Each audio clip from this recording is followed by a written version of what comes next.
大家好，我是夏妈。今天我们家的早餐是用手抓饼做的，这个酱香饼，酱是自己熬的，我就切了一点这种洋葱、大葱，然后一点胡萝卜，然后大概基本上就是2-3颗的那个大蒜，给它搅拌均匀哈，尽量的搅细一些。它其实这个胡萝卜加进去是一家那个早餐店我吃过哈，它有那种胡萝卜的那种甜，是蛮不错的，你们也可以去试一下。放到油锅里面给它炒香，炒软了以后像这样子，挤上一点番茄酱，我这个都挤多了，你不要挤这么多哈。然后一勺这种甜面酱放进去，给它炒香。如果番茄酱挤多了它就有点泛酸。然后这边后面放了一点那个豆瓣酱或者是黄豆酱都可以，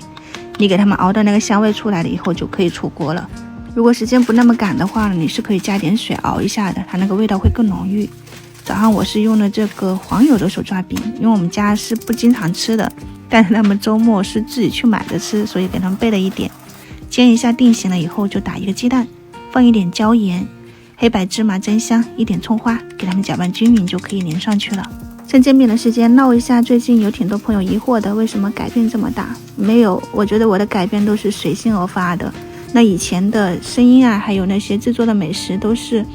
我要把那个稿子写好，照着念，又怕自己念错，所以配音真的很困难。那现在基本上就是我拿这个手机，在我最舒服的状态下，看着我自己做的饭菜，就随随便便的跟人家说一下整个过程就可以了。后面这张饼我是没有放那个鸡蛋的哈，就一样的煎熟了抹上酱，给它切成块。家庭版本的比较方便的手抓饼、酱香饼，也是酥酥脆脆的，配上这种酱香的。它们配上酸奶碗就先开吃了。后面我给自己做一个，打了一个鸡蛋，这种搭配肯定很多朋友都在家里面尝试过了，你就随随便便打个鸡蛋啊，煎一下就可以出锅，很快速。早餐是真的很省事儿，还可以在里面裹上一点东西，我今天就没有夹了哈，就一点生菜夹进去就可以开吃了。我们今天的早餐就是这么简单，供大家参考一下。晚上再见吧，拜拜。